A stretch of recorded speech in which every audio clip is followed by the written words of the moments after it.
Dear Patriots, before the news starts, please subscribe to our patriotic channel by clicking the subscribe button. Give us a thumbs up to this video. Don't forget to leave your opinion below in the comments section. Share the news on Facebook and Twitter so you friends see it. Thank you. Stormy Daniels' attorney says she has been threatened with physical harm. The attorney for an adult film actress who claimed to have had an affair with President Donald Trump said Friday that his client has been threatened with physical harm and suggested that she had only signed a non-disclosure agreement related to the relationship because of threats against her. Asked on Friday by MSNBC Morning Joe host Mika Brzezinski if his client, Stormy Daniels, had been on the receiving end of threats, attorney Michael Avenatti replied that she had. Asked if she had been threatened with physical harm, Avenatti said yes. He did not say when Daniels received the threats. The attorney offered no other details about the threats against Daniels, whose real name is Stephanie Clifford. He declined to say who leveled the threat against Daniels and would not say whether or not the threat had come from the president himself. Avenatti also declined to say if the threat had come from someone party to or otherwise related to the non-disclosure agreement that Daniels has filed suit to break. Avenatti did say that an upcoming interview with Daniels on CBS's 60 Minutes would include further revelations about Daniels' alleged affair with Trump. The interview is scheduled to air March 25. Avenatti said he was not aware of specific efforts to block CBS from airing the interview, but we've certainly heard through the grapevine and through others that it's been contemplated. I think that when people tune into this interview, they're going to learn the details, the circumstances under which she signed the original agreement, as well as what happened thereafter relating to the threats and coercive tactics that were used to shut my client up, Avenatti said in a separate interview later Friday morning on CNN's New Day that followed his MSNBC appearance. Avenatti also suggested in his interview with CNN anchor Chris Cuomo that Daniels had signed the non-disclosure agreement under threat, although he once again did not elaborate further. That's one thing, she says, I'm going to speak unless we can figure out a deal. Fine, legal, as long as it wasn't being coercive, Cuomo posed to Avenatti.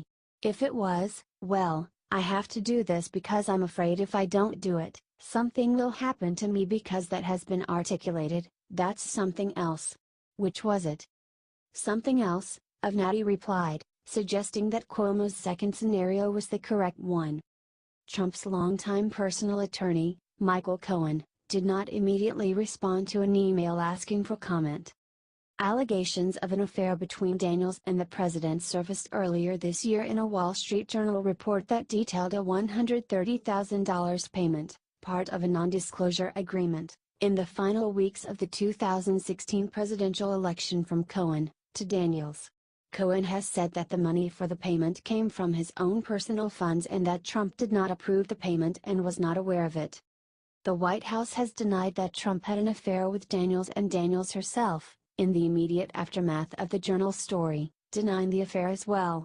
But Daniels had already detailed her affair with Trump, which began in 2006, in a 2011 interview with In Touch magazine, which the magazine published last January. Daniels has since been more coy about her alleged affair with the president, filing the lawsuit to break the non-disclosure agreement, which she claims is void because it was not signed by Trump. She has also embarked on a nationwide tour of strip clubs.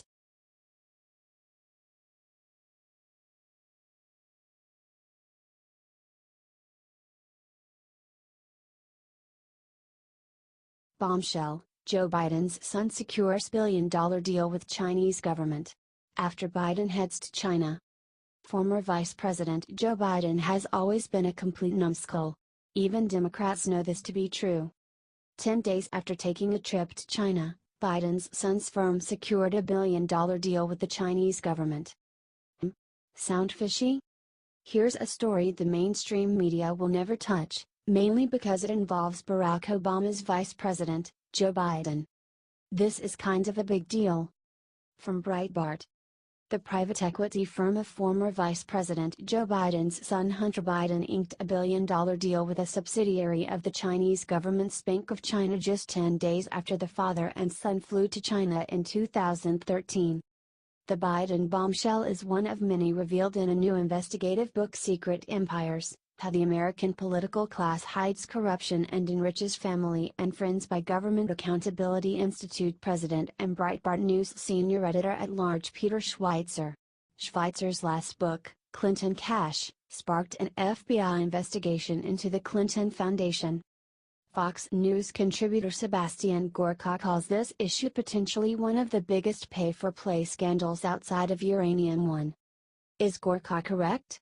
Well, he's not wrong. Stay tuned for more on this major story.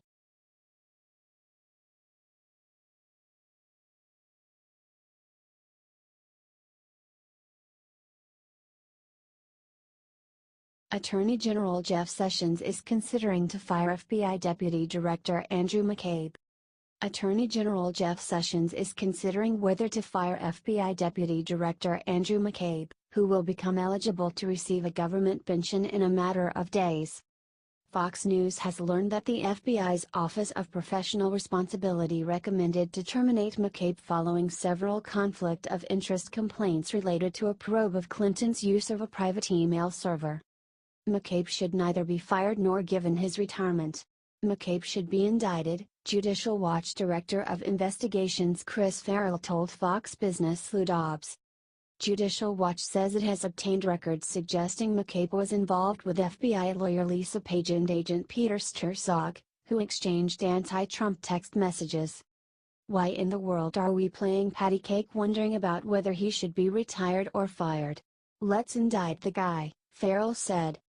McCabe, a 22-year veteran of the FBI who is scheduled to officially retire on Sunday, could lose an estimated $2 million government pension. Meanwhile, Republican Representative Trey Gowdy of South Carolina is said to be breaking from his fellow GOP House Intelligence Committee members, claiming Russia was motivated by a desire to specifically hurt Hillary Clinton's presidential candidacy. Gowdy said in a statement that it was clear, based on the evidence, Russia had disdain for Secretary Clinton and was motivated in whole or in part by a desire to harm her candidacy or undermine her presidency had she prevailed. Unfortunately, Mr. Gowdy seems to never miss an opportunity to miss an opportunity, Farrell said on Fox Business Lou Dobbs tonight. What should have been a roasting, turned out to be her coronation. The House Intelligence Committee, led by Chairman Representative Devin Nunes, Republican California, concluded on Monday that no evidence was discovered suggesting the Kremlin coordinated with President Donald Trump's 2016 campaign to meddle in the election.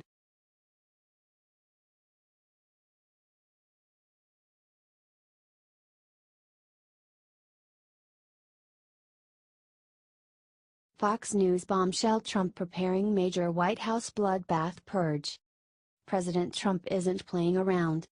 After firing Sex State Rex Tillerson, rumor has it many more top officials will soon be gone. Fox News is calling the potential upcoming purge a bloodbath. Here's the scoop. From Vanity Fair. And 3 sources told me that the next official likely to go is National Security Advisor H.R. McMaster, who, like Tillerson, had advocated for remaining in the deal. Last Tuesday, Trump met with ultra-hawkish former UN Ambassador John Bolton in the Oval Office to discuss a potential job offer. Bolton has for years argued that the United States should preemptively attack Tehran. According to a person who spoke with Bolton after the meeting, Bolton recalled that Trump said he wanted him to join the administration. "We need you in here, John." Bolton responded that there were only 2 jobs he'd consider: Secretary of State and National Security Advisor. Trump said, "OK, I'll call you really soon." Sources added that Trump spent much of the time with Bolton fuming that McMaster was speaking privately with Barack Obama's former National Security Advisor Susan Rice. Trump kept saying, "Can you believe it?" to Susan Rice. Can you believe it? Perhaps most consequential for Robert Mueller's investigation, sources said Trump has discussed a plan to fire Attorney General Jeff Sessions. According to 2 Republicans in regular contact with the White House, there have been talks that Trump could replace Sessions with EPA Administrator Scott Pruitt, who would not be recused from overseeing the Russia probe. Also, because Pruitt is already a cabinet secretary, he would not have to go through another Senate confirmation hearing. More on the bloodbath from Fox News. The potential changes, described by sources as a bloodbath, include a departure of National Security Advisor H.R. McMaster and his replacement by John Bolton, a former U.S. ambassador to the United Nations. Other departures from the administration would include Department of Veterans Affairs Secretary David Shulkin and Chief of Staff John Kelly. The sources have cautioned that Trump will make the ultimate decision about all staff changes. However, the departure of McMaster has been described by multiple sources as imminent. Kelly would be replaced as Chief of Staff by Office of Management and Budget Director Mick Mulvaney, the sources said, with Energy Secretary Rick Perry replacing Shulkin at the Virginia. Ray Washburn, the chairman of the Overseas Private Investment Corporation, would replace Perry as Energy Secretary. HT, Gateway Pundit.